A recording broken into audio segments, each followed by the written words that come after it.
Selanjutnya, marilah kita dengarkan pidato kenegaraan Presiden Republik Indonesia dalam rangka penyampaian keterangan pemerintah atas rancangan undang-undang tentang anggaran pendapatan dan belanja negara tahun anggaran 2025 beserta nota keuangan dan dokumen pendukungnya. Kepada Saudara Presiden, kami persilahkan.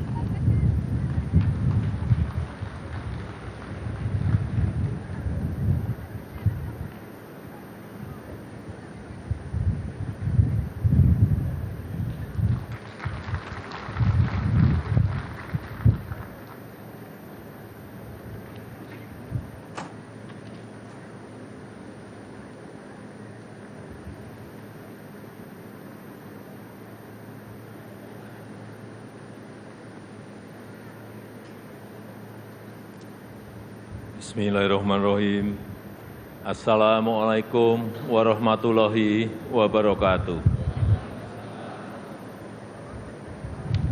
Selamat siang, salam sejahtera bagi kita semuanya. Shalom, Om Swastiastu, Namo Buddhaya, salam kebajikan. Yang saya hormati Wakil Presiden Republik Indonesia, Bapak Profesor Dr. Kyai Haji Ma'ruf Amin. Yang saya hormati Ibu Dr. Puan Maharani, Ketua DPR RI, beserta para pimpinan dan anggota Dewan Perwakilan Rakyat Republik Indonesia. Yang saya hormati Bapak Dr. Bambang Susatyo, Ketua MPR RI, beserta seluruh pimpinan dan anggota MPR RI yang saya hormati. Yang saya hormati Bapak Lanyala Mataliti, Ketua DPR RI, Ketua DPD RI, beserta para pimpinan dan anggota Dewan Perwakilan Daerah Republik Indonesia. Yang saya hormati pimpinan dan anggota lembaga-lembaga negara. Yang saya hormati Bapak Jenderal TNI Purnawirawan Prabowo Subianto, Presiden terpilih Republik Indonesia. Yang saya hormati para Menteri Kabinet Indonesia Maju, Jaksa Agung, Panglima TNI, Kapolri, dan Kepala Lembaga Pemerintahan, Bapak, Ibu, Saudara-saudara sebangsa setanah air, para hadirin yang saya muliakan. Kita patut bersyukur sebagai bangsa yang tangguh, Indonesia mampu menghadapi tantangan yang sangat berat selama 10 tahun terakhir. Mulai dari pandemi COVID-19, gejolak politik global, perang dagang, dan berbagai ancaman krisis, serta perubahan iklim yang menimbulkan banyak bencana.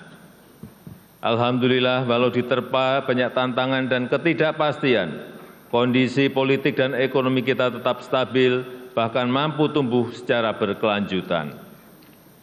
Pertumbuhan ekonomi Indonesia selalu terjaga di kisaran 5%, lebih tinggi dibandingkan rata-rata pertumbuhan global yang sebesar 3,4%. Penambahan tenaga kerja baru sebanyak 21,3 juta pada periode 2015 hingga 2024. Rasio utang kita juga menjadi salah satu yang paling rendah di antara kelompok negara-negara G20 dan ASEAN. Di sisi lain, nilai ekspor Indonesia naik lebih dari 70%, mencapai 250 miliar US dollar di tahun 2023. Neraca transaksi berjalan secara bertahap terus menguat dan neraca dagang selalu mencatat surplus selama 51 bulan terakhir ini. Indikator kesejahteraan masyarakat juga meningkat signifikan.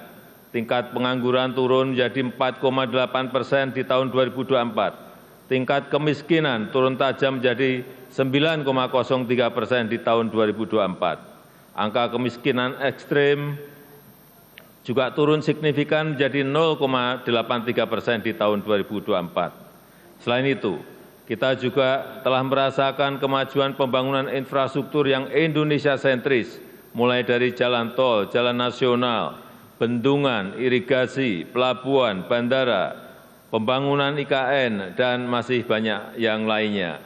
Kita juga bekerja keras untuk membangun SDM yang unggul, yang berdaya saing, yang produktif dan inovatif melalui reformasi pendidikan, transformasi sistem kesehatan, dan penguatan jaring pengaman sosial. Bantuan pendidikan terus diberikan untuk masyarakat miskin dan rentan. Program Indonesia Pintar untuk pendidikan sekitar 20 juta siswa per tahun diberikan. Program KIP Kuliah dan Bidik Misi untuk pendidikan 1,5 juta mahasiswa, serta beasiswa LPDP untuk pendidikan sekitar 45.000 mahasiswa. Selain itu, upaya perbaikan sektor kesehatan juga menunjukkan hasil yang baik. Angka kematian bayi turun dari sebelumnya 27 per 1.000 kelahiran menjadi 17 per 1.000 kelahiran di tahun 2023. Angka prevalensi stunting turun dari sebelumnya 37% menjadi 21,5% di tahun 2023. Jumlah peserta Jaminan Kesehatan Nasional JKN juga meningkat dari sebelumnya 133 juta menjadi sekarang 273 juta di tahun 2024, di mana separuh dari jumlah tersebut adalah penerima bantuan iuran dari pemerintah. Ketua, pimpinan, dan anggota Dewan yang saya muliakan, ke depan peran APBN harus kita manfaatkan untuk memperkokoh lompatan kemajuan, sehingga Indonesia bisa keluar dari middle income trap, yaitu dengan memanfaatkan bonus demografi, melanjutkan transformasi ekonomi, meningkatkan daya tarik investasi, dan membuka lebih banyak lapangan kerja, sehingga penyusunan RAPBN 2025 didasarkan pada asumsi dasar sebagai berikut. Inflasi akan dijaga pada kisaran 2,5%. Pertumbuhan ekonomi diperkirakan sebesar 5,2%. Dan karena kondisi ekonomi global yang masih relatif stagnan, pertumbuhan ekonomi kita akan lebih bertumpu pada permintaan domestik, sehingga daya beli masyarakat akan dijaga ketat dengan pengendalian inflasi, dengan penciptaan lapangan kerja dan dukungan program bansos dan subsidi. Pemerintah akan terus mengupayakan peningkatan produk-produk yang bernilai tambah tinggi, yang berorientasi ekspor, yang didukung oleh insentif fiskal yang kompetitif dengan tetap menjaga keberlanjutan fiskal. Bauran antara fiskal, moneter, dan sektor keuangan akan dijaga untuk mengakselerasi pertumbuhan ekonomi dan menjaga stabilitas sistem keuangan kita. Nilai tukar rupiah diperkirakan akan berada di sekitar 16.100 rupiah per dolar Amerika Serikat. Suku bunga SBN 10 tahun berada di 7,1%, dan pemerintah akan selalu responsif terhadap dinamika moneter dunia. Harga minyak mentah Indonesia diperkirakan berada pada 82 dolar Amerika Serikat per barel. Lifting minyak diperkirakan mencapai 600.000 barel per hari, dan gas bumi mencapai 1,005 juta barel setara minyak per hari. Ketua, pimpinan, dan anggota Dewan yang saya muliakan, arsitektur APBN 2025 adalah pilar penting untuk menjaga keberlanjutan melalui penguatan berbagai program unggulan yang berkesinambungan dari pemerintah sekarang ke pemerintah yang akan datang. APBN 2025 dirancang untuk menjaga stabilitas, inklusivitas, dan keberlanjutan, untuk meningkatkan kesejahteraan dan pemerataan melalui pertumbuhan ekonomi yang inklusif dan berkelanjutan. Kita harus terus melanjutkan reformasi struktural, menjaga kebijakan fiskal yang sehat dan kredibel, serta meningkatkan kolaborasi kebijakan fiskal, moneter, dan keuangan.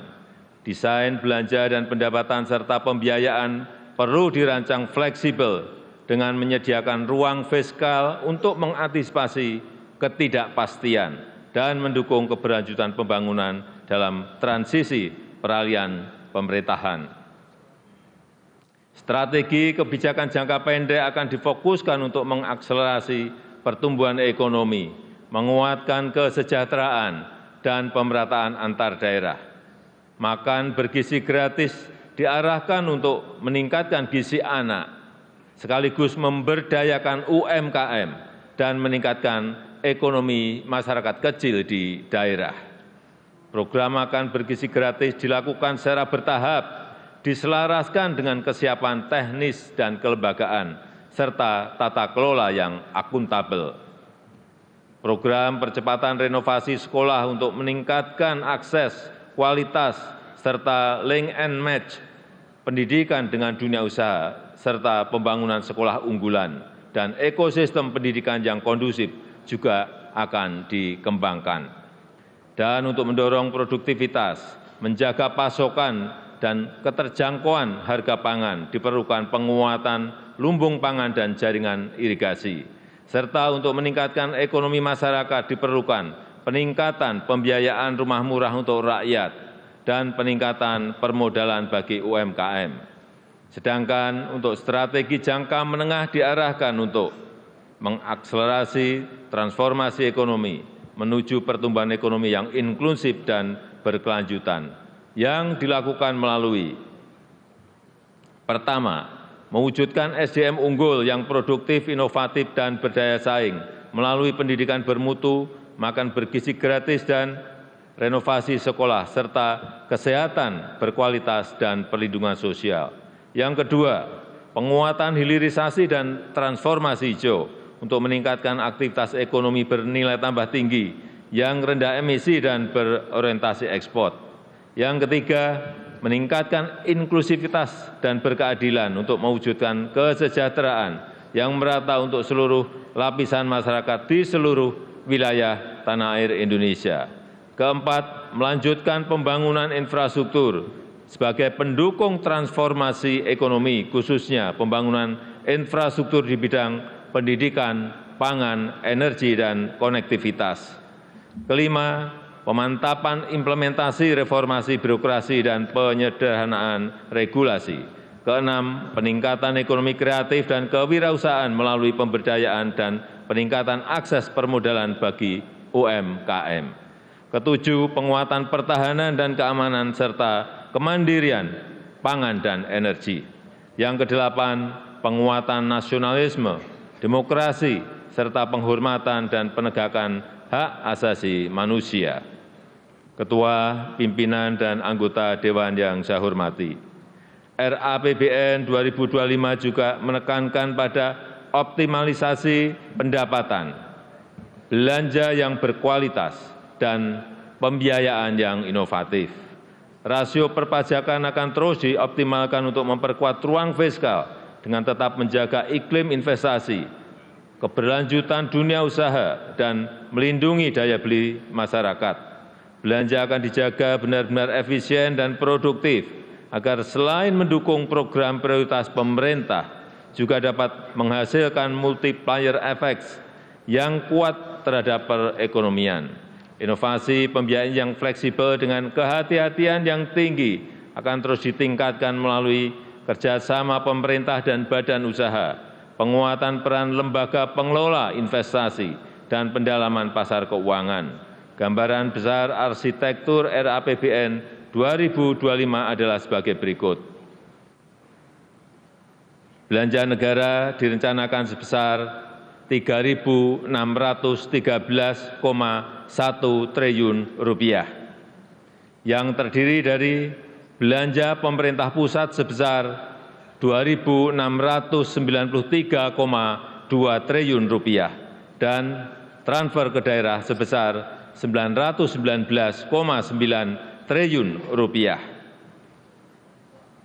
Anggaran pendidikan dialokasikan sebesar Rp722,6 triliun yang dialokasikan untuk peningkatan gizi anak sekolah, renovasi sekolah dan pengembangan sekolah unggulan, serta perluasan program beasiswa, pemajuan kebudayaan, penguatan perguruan tinggi kelas dunia, dan pengembangan riset.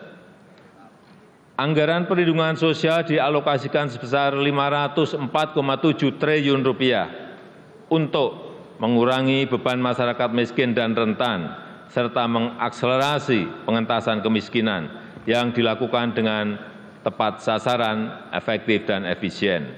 Anggaran kesehatan direncanakan sebesar Rp197,8 triliun atau 5,5% dari belanja negara untuk peningkatan kualitas dan keterjangkauan layanan, percepatan penurunan stunting dan penyakit menular seperti TBC, serta penyediaan pemeriksaan kesehatan gratis. Anggaran ketahanan pangan direncanakan sebesar Rp124,4 triliun diarahkan untuk mendukung peningkatan produktivitas, menjaga ketersediaan, keterjangkauan harga pangan, perbaikan rantai distribusi hasil pertanian, serta meningkatkan akses pembiayaan bagi petani. Pembangunan infrastruktur dianggarkan sebesar Rp400,3 triliun, terutama untuk infrastruktur pendidikan dan kesehatan, infrastruktur konektivitas, infrastruktur pangan dan energi, serta keberlanjutan pembangunan IKN. Anggaran transfer ke daerah direncanakan sebesar Rp919,9 triliun untuk meningkatkan sinergi kebijakan fiskal pusat dan daerah, untuk harmonisasi belanja pusat dan daerah, serta mengurangi kesenjangan antar daerah dan memperkokoh kerjasama antar daerah. Peningkatan pendapatan asli daerah harus tetap memperhatikan iklim investasi, kemudahan berusaha, kesejahteraan masyarakat, dan penguatan akses dan kualitas layanan publik. Ketua, pimpinan, dan anggota Dewan yang saya hormati, pendapatan negara pada tahun 2025 dirancang sebesar Rp2.996,9 triliun yang terdiri dari penerimaan perpajakan sebesar Rp2.490,9 triliun, PNBP sebesar Rp505,4 triliun yang tetap menjaga iklim investasi, pelestarian lingkungan, dan keterjangkauan layanan publik. Reformasi perpajakan akan dilanjutkan melalui perluasan basis pajak, peningkatan kepatuhan wajib pajak, perbaikan tata kelola dan administrasi perpajakan, serta pemberian insentif perpajakan yang terarah dan terukur. Upaya peningkatan PNBP terus dilakukan melalui penggunaan teknologi untuk perencanaan dan pelaporan, penguatan tata kelola dan pengawasan, optimalisasi pengelolaan aset negara dan sumber daya alam, serta mendorong inovasi layanan. Defisit anggaran tahun 2025 direncanakan sebesar 2,53% terhadap PDB atau Rp616,2 triliun yang akan dibiayai dengan memanfaatkan sumber-sumber pembiayaan yang aman dan dikelola secara hati-hati. Pemerintah terus meningkatkan efektivitas pembiayaan investasi, mendorong kebijakan pembiayaan skema KPBU, termasuk penguatan lembaga pengelola investasi dan Special Mission Vehicle, serta peningkatan akses pembiayaan bagi masyarakat berpenghasilan rendah, UMKM, dan usaha ultramikro. Tingkat pengangguran terbuka pada tahun 2025 diharapkan dapat ditekan menjadi 4,5% hingga 5%. Angka kemiskinan diturunkan dalam rentang 7 hingga 8%. Rasio Gini dalam kisaran 0,379 hingga 0,382. Indeks modal manusia pada level 0,56. Nilai tukar petani ditingkatkan di kisaran 115 hingga 120. Nilai tukar nelayan dijaga di kisaran 105 hingga 108. Ketua, pimpinan, dan anggota Dewan yang saya muliakan. Demikian keterangan pemerintah atas rancangan undang-undang tentang anggaran pendapatan dan belanja negara tahun anggaran 2025 beserta nota keuangannya. Besar harapan kami pembahasan RAPBN 2025 dapat dilakukan secara konstruktif demi mewujudkan Indonesia maju, adil, dan makmur sesuai visi Indonesia Emas 2045. Semoga Allah Subhanahu wa Ta'ala senantiasa memberikan rahmat dan ridho-Nya bagi kita semuanya dalam melaksanakan tugas dan amanah untuk mensejahterakan rakyat dan kemajuan Indonesia. Dirgahayu Indonesia, Dirgahayu Negeri Pancasila, Merdeka! Terima kasih. Wassalamualaikum warahmatullahi wabarakatuh. Om Santi Santi Santi Om. Namo Buddhaya.